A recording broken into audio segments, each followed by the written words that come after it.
Okay, thanks everyone for joining us today. We have a great panel here. I'll get to our participants in a moment, but approaching this topic, it reminded me of the story that David Foster Wallace, the novelist, told when he was giving a commencement speech, and it was about two fish swimming in the sea, two young fish, and they were having a nice day, and they passed an older fish, and the older fish said, "Water's great today," and they kept swimming, and then the two young fish said, "Water? What's water?" The idea being, when you're in it all day long, you don't know that you're in water. And that's how I think about data. I've got an Apple Watch on, I've got this thing going, and I've got a phone somewhere. It's just emanating data all the time. I'm sure it knows where I am and what I'm doing. And so data is totally surrounding us, and it's become just sort of like part of everything we do. And so much is known about us that we don't always know that is known about us. So anyway, we have a great panel today. Data affects the way we play, the way we work. It affects our news and our economy. We approach it with a mixture of fear and optimism all at the same time. Should it be regulated, and how much? Of course, it should be some. So to talk about trends and how to accelerate ourselves toward our goals, we have a lovely panel here. So we have Subha Tatavarti, who is the CEO of WIPRO, CTO of WIPRO. Andrei Kudelski is the chairman and CEO of the Kudelski Group. And Christian Lang is the CEO of TradeShift. And down on the end, we have Brett Solomon, who's the co-founder and executive director of Access Now. And so I'm going to start with you, Subha. Let's talk about how does WIPRO use data? Let's just start with the basics. It's a big part of what you do, AI solutions. So just kind of give us an overview. Thank you for the question. Data is so fundamental to your point, and it's so pervasive, Nicholas. We don't really harness even 30% of what exists out there. As we all know, WIPRO is a technology services company. We are here to provide for optimal, out-of-the-box solutions for our customers to solve for their business problems. And one of the key fundamental aspects of our service is our technology talent. A lot of data and insights go into how we tap into the right technology talent, how we make sure that they are available just in time to solve for difficult and interesting problems for our customers, and also to see how we can upskill them, train them, and make sure that we are taking care of them on an ongoing basis. So that's one part of it. The second part of it is we use data for both to guide us for making decisions to grow our top line as well as bottom line growth. Coming from a very data-informed organization to a data-driven organization is the transformation that we're undergoing under Thierry's leadership. And you touched upon a little bit about AI.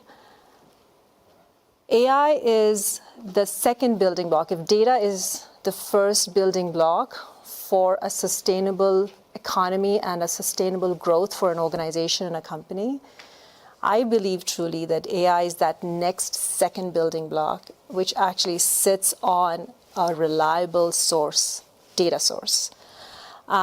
We use data AI internally to optimize for our customer solutions, to build the right kind of platforms for them, as well as to enhance our employee experience. But we also use AI in many other forms and in different ways. We are actually going to be collaborating very soon with some of the large pharmaceutical companies to figure out a way to solve for precision, essentially around precision medicine. We are collaborating with chips providers and other semiconductor businesses to bring to them the use cases that require for them to modify or even enhance their product offerings. So in our business, again, going back to what I was saying earlier, it drives the top line growth for us by engaging with customers in ways that most likely we were not able to engage previously, and also to optimize for our business. Thank you, Suba. You raised a lot of interesting points there, and I hope we can get back to them as the conversation goes on. Andre, tell us about your insight into small and medium-sized enterprises from your perspective as CEO of the Kudelski Group, and also you operate the Swiss Innovation Agency, and given all that, you have a perspective into this, and what I'd love to hear from you is, how does the ecosystem need to evolve to get to where we need it to be? The first element to consider is that there is not only one approach to data. If you take the European continent or the US, you have very different perspective. Typically in Europe, people start by regulating and after look what can be done. In the US, first people do and after try to find solution to regulate. Having said that, one of the key feature of data is that you are able to solve problems that you were not able to address before. We see many things happening in the e-commerce in elements that are the visible side of the internet. But if we look at all the elements that are related to medicine, to oncology, you have a lot of things that you will not be able to do in the future if you don't have data. But the question is, you may only have data if you are allowed to collect them. And then you need to have solutions that make that the patients, that makes that the authorities are feeling safe about that. But you have also to consider that you have two different types of data. Some data that have only a relevance now and for the next, I would say, 10 days. Some data that are gaining value with time. And that are the one where we need really to think ahead. And typically, I see that for many SMEs, there are some opportunity to build new capability, new functionality on data. But if the privacy and the question of how you can use data is not well thought in advance, you may be really having trouble, not now, but 3 years, 5 years from now. And that is really important to ask yourself the right question. And by the way, I'm also involved in what is called the Swiss Digital Initiative, where we try to look at the responsibility of the person that are looking at data in a way that people can trust that data are used in a constructive way. You're getting at one of the real tensions I hope to explore in the panel, which is the more data we have, the more access we have to it, the more we allow corporations and product makers to use it, the nicer things are. But there's real perils to that, and we'll discuss a lot of those perils and where that balance is. We'll try to get there. Christian, I know you have some thoughts on this. You're the CEO of TradeShift, which is a fintech firm, and you're immersed in data from day to day. So big picture, how do you think data can power growth, and how do you think it can do it responsibly? I mean, first off, I think, data has been at the heart of the consumer revolution we've had the last 10 years. And I think if you ask most consumers if they like the trade they've done with their data versus the services they've gotten, I mean, just think about stuff like Google Maps.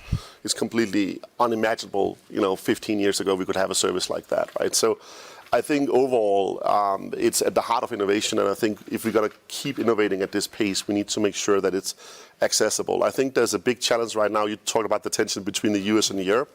I want to probably draw a much sharper line than that, and that is one of these continents have a lot of large cloud computing companies, another one don't. And I could be afraid a lot of the data policy regulation we see right now in the EU is essentially just trade regulation by another name. And I think that has a lot to do with the direction of the companies and the revenue that's happening there. I think as the world and the field we are in, supply chains get more and more complex, one worry I have is, like, we, for instance, look at, we can do a pretty good picture on forecasting GDP data, right, 6-9 months ahead, because we're looking at all the purchase orders. But we need to collaborate with a lot of other companies to really paint that picture much more detailed, which would be incredibly beneficial to policymakers, regulators, to anyone who actually want to understand what goes on. But actually, with most of the regulation we have in the EU right now, that's incredibly hard to do. So I think one of the things we've got to figure out is that I think we have a tendency to look right now at data as a liability or a challenge or a problem that needs to be contained. And I think what we really need to move to is that there's enormous value here that we need to unlock. And in fact, it's a little bit like a cockpit in an airplane. If we don't have access to our instruments, if we don't know our altitude, there's a real chance we crash this airplane. And I think, look at global supply chains right now. I mean, the largest driver for inflation, I would argue, is actually not just cost in supply chains, it's a coordination problem. Because there's massive inventories in certain places and other places where there's absolutely lack of stuff, right? We see companies buying dishwashers and taking them apart to use the chips in cars. And that's a coordination problem, and we need to coordinate data to solve that. Thank you very much. Brett Solomon, as the co-founder and executive director of Access Now, you regularly engage with companies and governments of all sizes, and you have very strong opinions on the human rights of people around, I guess all humans are people, of data privacy. And so tell us about that. Well, thanks.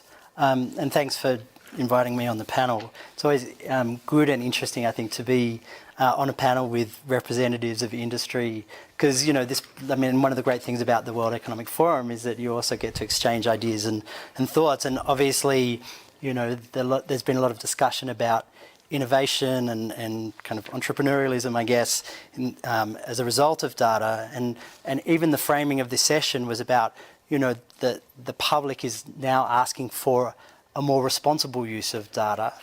But as you say, and thanks for the prompt, you know, the right to data protection and to privacy are actually human rights. So more so than just the question of, you know, innovation or a question of what the community wants, it's actually international law. And the protection of our rights is absolutely fundamental to that.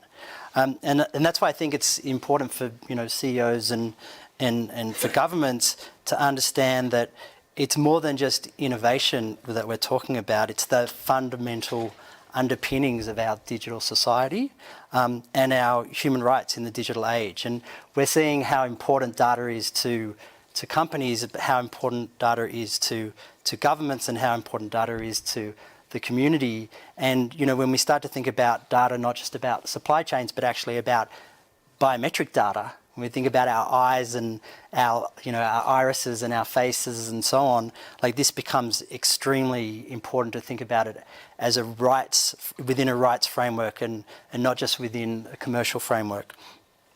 I want to give a couple of examples, if I can, maybe a little controversial, but obviously many of us have been following the decision, or the leaked decision in the US Supreme Court, Roe v. Wade, which was about a woman's right to an abortion. But actually, the real legal discussion here is about the right to privacy. And so, you know, we saw, as after that leak happened, we saw all of these fertility apps and fertility clinics being very concerned about the data that they hold and the implications for law enforcement in the US if abortion becomes illegal in, you know, 50 states. And also, of course, how to secure that data as well against vigilantes in a kind of very polarized environment and on a polarized issue. The second one that I wanted to raise is, I think many of us have also been tracking the issue of Pegasus, which is the spyware which has been, you know, used promoted by the NSO Group or owned by NSO Group.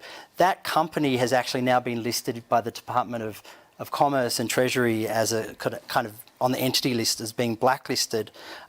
But the reason why is because you can see now that Macron had Pegasus on his phone, and so did Boris Johnson, and so do human rights defenders, and so do journalists and bloggers all across the world. And it goes to show in both of these examples that when we think about data, that we need to think about the real serious human consequences of what's behind those figures, and how important it is that, you know, if we look at, you know, the most egregious example would be Khashoggi, who also had Pegasus on his phone. My point is that the data is not, it's neither neutral and it's never secure. regardless of what anybody says, it's never secure. And so while it can be a great source of innovation, it can also be used as a weapon, and it can be used to expose, and it can even deny you your right to life. I told you we'd discover some tension on the panel. It's great. Well, I think, but I mean, and that's why, again, why it's important to have these conversations, because we do also see the potential and the innovation and the entrepreneurialism and the, from a humanitarian context as well, like how important, data is to decide where tents go and where shelter is needed, etc. Yep. But there is this flip side, and you talk about the perils. So sure. Yeah. Let me offer two. I was talking to Christian a little bit before the panel. We were talking about the need to be careful with privacy. Obviously, it's probably a human right, as you say, but there's a cost when you start to limit data usage. Two small, one silly examples, one that's more close to home for me. A silly example is on social media from time to time. You'll see people complaining about the advertisement that's been shown to them. And I noticed a major uptick in this in the past several years, as every platform's had to ask you if it's okay to track you. And of course, most people say, no, it's not okay to track me. Now they're getting bad ads. Now that's an inferior user experience for that person. And so, and then here's a less silly example. Apple made a big deal about how they were going to no longer allow certain types of data and behavioral tracking on the iPhone, or at least they were going to make apps ask you. And so one of the places I've seen this come home to roost is in Facebook. So Facebook says, Facebook has cut the amount that it pays to publishers, like mine, like many others in the industry, has gone down a lot because they have inferior advertising, and it means there's not quite as good revenues, and that cuts into newsrooms and means that they can't be as well staffed. So with that, I'm trying to tee you up, Christian, to talk about some of the dangers of over-regulating privacy. And so how do you feel about that? I mean, I think first off, just to take your second example of Pegasus, that's a highly legal breach of devices, right? That's not a data privacy issue. That's a illegal hacking of computers and devices, and we have a lot of regulation. You go to prison for that, right? So, and of course, if it's a commercial company, you've got to figure out where to try it and how to try it, but I think it's a very clear use case. I think hacking Macron's phone is clearly legal, just as it would be to hack mine or yours, right? It's very different from giving consent to sharing your data on an online site. I think, you are right that data can be misused, but I think right now we are using very broad strokes to classify vast amount of data under the same umbrella, right? The fines for GDPR are exactly the same as if I leak, and most people don't know this. If you have an email address in the company where you work, it's considered PII, personally identifiable information. If I leak that, the fine is as big as if I leaked your social security number. Right? That is completely silly. In fact, it's ridiculous. Many companies post the email addresses of their employees so you can reach them, which is, you would think, a normal function for a company. So I think, again, we got to be very careful with how broad a brush we are using to paint this, and also with data, you can always paint up these extremely dangerous scenarios. I get that, and a lot of them are scary. But if you actually really go down and say how many consumers have in reality been hurt in Europe by, and how many, maybe even more importantly, has now been saved because they have 50 more pop-ups to click on every single website. I wonder what the consumer value or protection is of that, right? And Brett, we're going to get back to you because I know you have answers to a lot of these challenges. But I want to bring in you two. And Suba, let's start with you. You're in a position of having to make calls around where that line should be, where should function kind of push up against privacy. How do you think about it, and what's some tough calls you've made? See, I agree with both. Because, and that's true, that's a reality. I think all of us live in that almost the gray area, right? Is this the right thing? Is this the wrong thing? What am I doing? Is personally identifiable information like email, is it okay for me to share or not? The fundamental fact here, in my mind, is about responsibility and governance, and making sure that the policies are not something that is after the fact, but are at design time. From a technology perspective, that's what I'm thinking. Because all policies are of no use to me if there is somebody who does an audit after the fact. It has to be built as part of your design principles when you are building an app or system, a platform, or even your Apple Watch. And the idea there is you bake in the right policies at implementation and implement them at runtime such that 90% of those issues do not arise. So that's one. Second is you always need after the fact audit. You always have to have that. Data at rest and data in wet motion or in transit has to be constantly being looked at. There are companies that we work with that are doing this 365 days a year, 24 hours a day. Every time I look at, they start with one data and then data store, and then they go around and then restart again. And the reason for that is you need those kinds of checks and balances.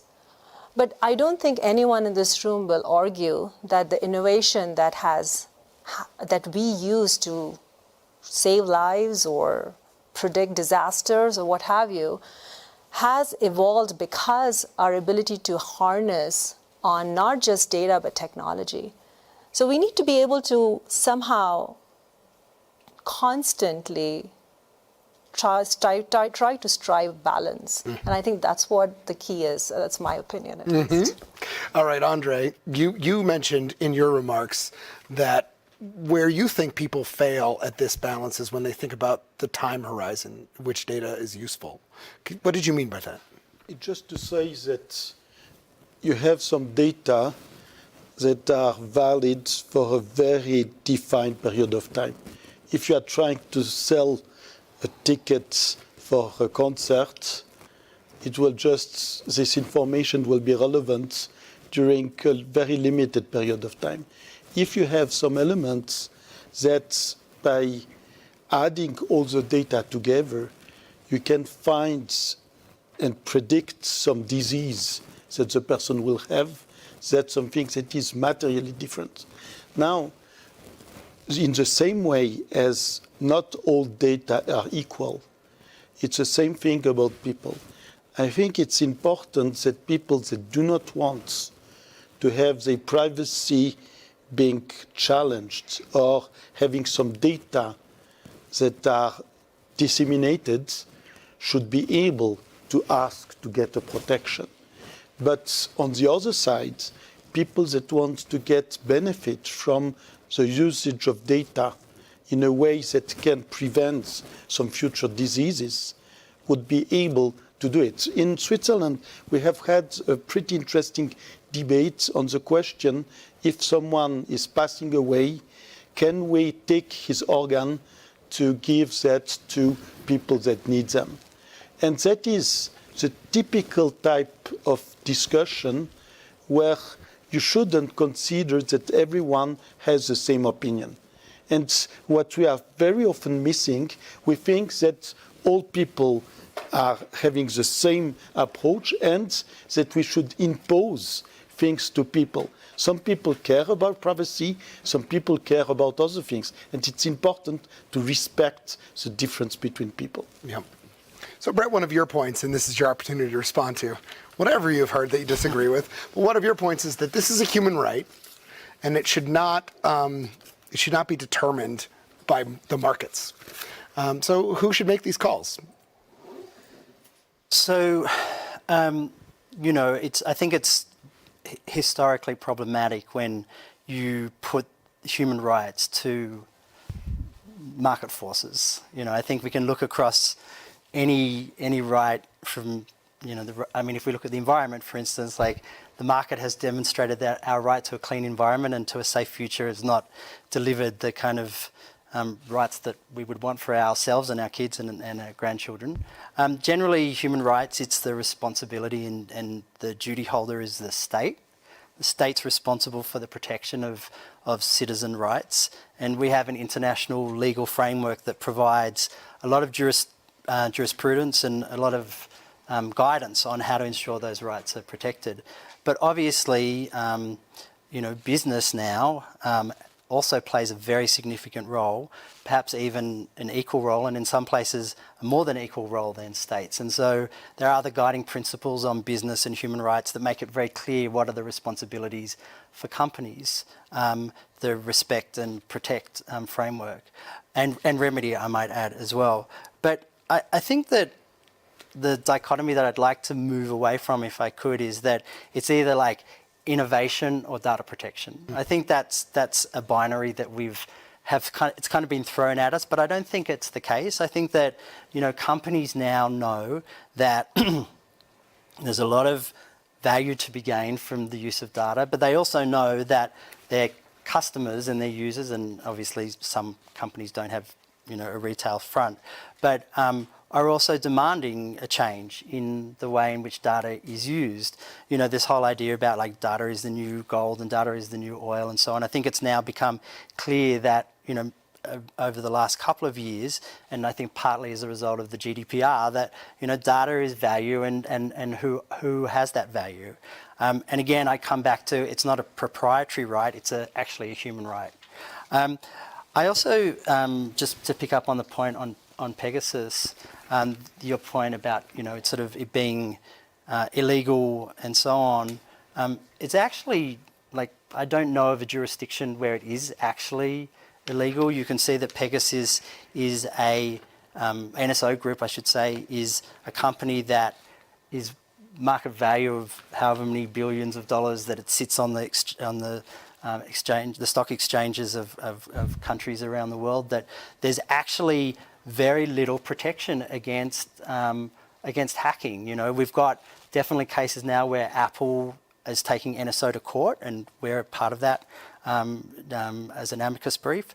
But there's actually very little jurisprudence around to protect users, individuals, whether you're the president or whether you're a person like you or me, to be protected. And I think that that's why it's absolutely essential. And I very much appreciated your point about the timing and how long does, you know, the value within data last, or does value actually accumulate over time?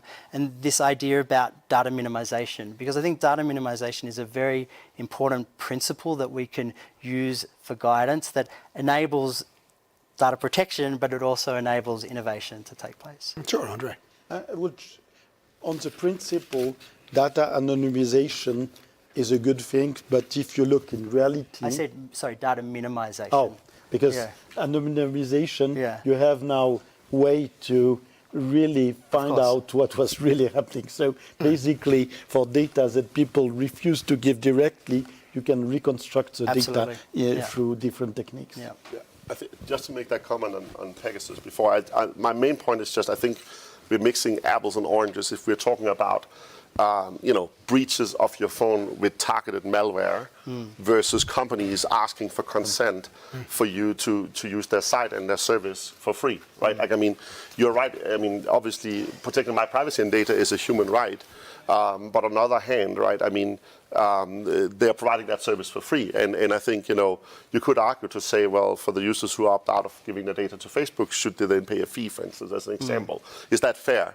And I think there would be a lot of pushback from some quarters against that, right? So how, I can't think of a lot of other industries where you essentially say you should provide your service for free. And by the way, if you start commercializing it in other ways, we will also regulate that, right? So it's an interesting dilemma, but I do think there's a very big difference between intentional breaches of phones with malware and then asking for consent on a website. And I think blurring those two probably paints the latter a little bit more darkly. Yeah, no, that's fair, and I think that this question of consent is kind of one of the sort of, I guess, a $64,000 question. We were talking before about this, like in the pop-up industry is like, okay, now I'm actively giving my consent to you. Before I didn't know that I was giving you my consent. Now, in a way, like the regulatory framework is giving greater power to the corporate sector because you've taken the actual step of giving your consent. I'm sure everyone reads the pop-up every time in depth, right? But I'm talking at a more meta level, I guess, which is that I think many companies are like, well, what does it really matter if I track my customers? Or what does it really matter if I build an online profile of, my readers or whatever platform that they're in? But the reality is that those profiles, those profiles of us, those data profiles of us as individuals, they are being used in ways that we didn't consent to, and they are being, or have knowledge of at least, and they are also at risk as well. And I think the cybersecurity issue, is kind of, if you don't go for the consent issue, the cybersecurity issue is central to my point, because the most sensitive data that we're looking at the moment, I would say, is our health data, and it's become very clear as a result of the pandemic how important health data is to us as individuals. And we don't know where all of that information is in terms of the contact tracing apps, in terms of where it's being held by Big Pharma, etc., and what are the longer term consequences. And when it's tapped together with biometric data as well, I'm not just giving away the data of myself, I'm giving away the data of my my unborn children and their grandchildren as well. So I know I'm being dramatic about it, and I'm sorry to talk about worst case scenarios, but I'm also unapologetic about it as well, because I think it's important that we think about it in this larger framework, because it's not about individual companies, I know, and it's not about individual industries, but at a meta level where we're up to at this point is that data is extremely sensitive. It is about us as individuals, and it's out in the ether without our control. I want Suba to weigh in, but just people in the audience, get ready to ask questions. Raise your hand now. The microphone will come to you, but please. Yeah, I just want I just want to take this conversation a little bit to the brighter side. I know it feels very dark. I'm sorry to be worst No, case that's scenario, fine, because it's important. But I think there is a lot to be said about the value of sharing clinical trials data amongst enterprises, as an example, and how it enhances your ability to innovate faster when it comes to really critical medicine saving lives. Cities are sharing data with mobility companies and within each other to be able, and opening it up as open APIs and open data sets to accelerate advancement in community services, right? Like you have a low-performing school in a particular district, what kind of data and what kind of test scores are coming out, how can we create certain programs, as an example, community outreach. Then there is other financial services consortiums that are bringing in together they are not only defining policies and programs to kind of say what kind of data is acceptable to share and what is not, but it also is helping in clamping down on fraud, risk, cross-border terrorism.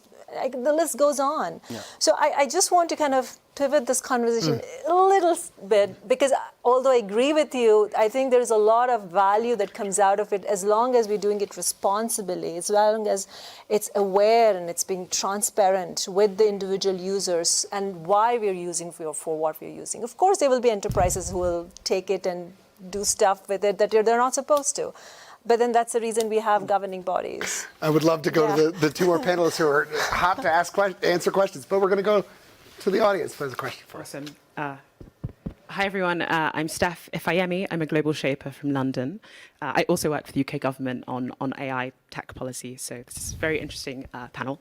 But two interesting points that came out is, Mr. Kudelski, you mentioned not assuming that everyone has the same opinion. We've also just spoken about the importance of people knowing how their data is being used, etc. But I think I actually have three questions, sorry, and we don't have to go through all of them. But the first one is, what processes do you think we could actually put in place to ensure that that we give people that decision-making power as to how their data is being used? But I think that there's a second part of that, which is the assumption that people actually understand the decision that they're sort of making at this point in time. And so what sort of education might we need to ensure that the explainability around how they make those decisions and the education is there? But then the third part is, I know we discussed the sort of value of data from a business perspective. But I think one of the interesting things is we spoke about the US and the EU, where potentially there are laws sort of governing the use of data to some extent. But if we sort of think about countries where there aren't necessarily legal frameworks around the use of data, the biometric data that we heard about, and metadata around local location, GPS, etc. Would, I think, Mr. Lang, your position around value change if you think about how data your navigation of data localization laws, for example, how would your views change if you are operating in a country where you don't assume that those legal frameworks are there and the data might be used in harmful ways? So 3 long questions, but hopefully you're able to answer them. I think they're for you, Christian. Yeah, so, and I used to work with the government as well a long time ago. I think the first thing on the consent question is extremely hard because, I mean, as you can see of GDPR and really trying to make consent more explicit, all you get is just people are clicking yes to get past it faster, right? And if you want to spend even more time explaining to people what they're saying yes to, you'll probably end up, and this has to do with user experience, annoying people even more. So I think, you know, you got to move this to a much more fundamental level, which means it's not at the point that I want to use a service that I'm consenting or not. I think in fact, I think consent is entirely the wrong mechanism. I think it's about education. I think we should teach people data literacy in school. And then I think we should say, hey, if you use websites, they will track your data, so just beware. Like, because consent is not a very good tool, honestly. And I think, you know, we use consent and explanations like this in financial services when you take a loan on your house, but that's also because that house can be repossessed. I don't really think the consequences of using Facebook is close to that, but we are approaching consent frameworks that are close to what we use in the financial service industry for using Facebook in Europe, right? So I think there's a bureaucracy measure versus value and potential danger. And now, that's not true for all types of data and all scenarios. Healthcare data is a really good example where I think we should probably spend more time on consent. I think the other problem here is with a lot of this, for instance, healthcare, right? Like, I mean, one of the highest growth, and I know you will say the same, highest growth innovation areas right now in healthcare is using AI to mine data sets on patients. And the problem with consent is we don't know what we're looking for, right? So we're using AI to go find those things and those patterns and those things we haven't seen, right? So how can we ask consent up front for what we don't know what we're going to find? And you know, for instance, you could look at cancer patterns, you can look at other things, and we might very well find out from external factors that you're at risk for cancer from some data we didn't even know was related to that. How could we ask consent for that up front? And the question is, would you like to know, right? So I think that's the other thing is a lot of the new and next generation innovation is not we're setting out to find that very specific thing. No, it is we're looking at the data and we're seeing what's emerging, and from then that we can build value. So I think that's maybe the last one. And then to operating in countries where you're not comfortable with the use of data, I mean, we just don't do it, period. If we were not comfortable with, or our customers are not comfortable with us operating, and I mean, we operate in 142 countries, we operate in China, and you can talk about consent, we definitely explain to all of our customers what it means, right? And some customers, they come and tell us and say they will have one absolute guarantees that the data is safe from state actors, and I said, that doesn't exist, right? So you know, those are trade-offs you're gonna make, and we leave it. We have enterprise customers, so it's a little bit different. But we wouldn't want to operate in a way that our customers were not comfortable with. And again, maybe the last point, which also goes to your point about the market, which I actually widely disagree with. You said that, or as an example, right, like, you know, companies had created all the problems with climate change and then government has solved them. I mean, yeah, but I mean, in that direction, right? Like government coming a solution and private sector had caused a lot of the challenges. And I just want to say, I think, you know, if you look at, for instance, climate change, I'm not so sure, I mean, where are we with the pledges right now? And then look at what's happening with Tesla, with solar, with a lot of other things. So I think also with data, we need to involve private sector, and we need to stop looking at them as the big bad nemesis who just want to, you know, mine your data. Most companies, they want to have great brands, they want to have great customers, and they want to create great value, right? So I don't think, that might be bad actors, and we got to root them out, but I think the market is very efficient at doing that. This is a great tension over here. So now I want to turn to you, Andre, but I did want to make sure that the audience got a chance to ask any more questions. I'm sure that I think this is a very questioning, curious audience. So there's got to be more questions out there. But Andre, why don't you answer while they get ready for asking another question? Just one element. In some countries, the question is not if people accept fundamentally that. It's they are ready to not get some services because they do not want to have the data exposed. But having said that, I would just make one suggestion regarding the authorization or the disclaimer, rather than to have that primarily written by a lawyer, to have that written by the one that wants to make people dream by the new application of data. Take an example, rather than to have the lawyer of a pharma, to have someone that is in the research that explain what he's trying to achieve. I think we can all agree lawyers should never write anything. We can then have something that is much more, much more, how to say, aspiring than just an element where finally people don't read because they're just fed up. It's a fascinating point that consent might not be the solution. You can kind of see it if you go to a website that says, do you accept the cookies? And everyone accepts. And then if Apple says, do you want to be tracked? And everyone says no. Well, are we all really thinking it through so much? Did we have a question? Was that a question? No. Okay, pointed at somebody and freaked him out. Sorry. Any more questions? Okay, yes, you did have a question. The power of suggestion. Hi, I'm Sebastian Bukop. I'm working on technology policy here at the World Economic Forum. I thought the panel laid out really, really compellingly the reasons for and against sharing data. So that's wonderful. And I think we all agree that this is a tension that will never really be resolved. I think it's a tension that needs to be managed carefully. So we constantly need to work on it. So what I would like to hear, maybe from each panelist, is really one solution that you believe could work, something that surprised you, something that you believe could really move a very old debate forward, or maybe even change its direction. Well, I mean, it would be a great start if the US had a data protection framework. We're all operating under the assumption that the big democracies, Australia does not have a privacy law. The US does not have a data protection or privacy framework in place. So for me, when we talk about all this unbelievable collection of data and extraordinary opportunities, having some legal framework in,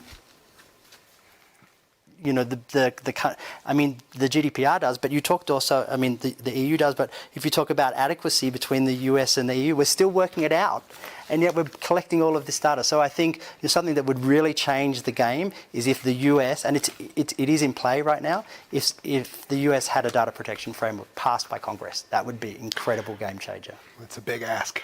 Yeah, but it's also possible as well. First, they have to understand the internet. Okay.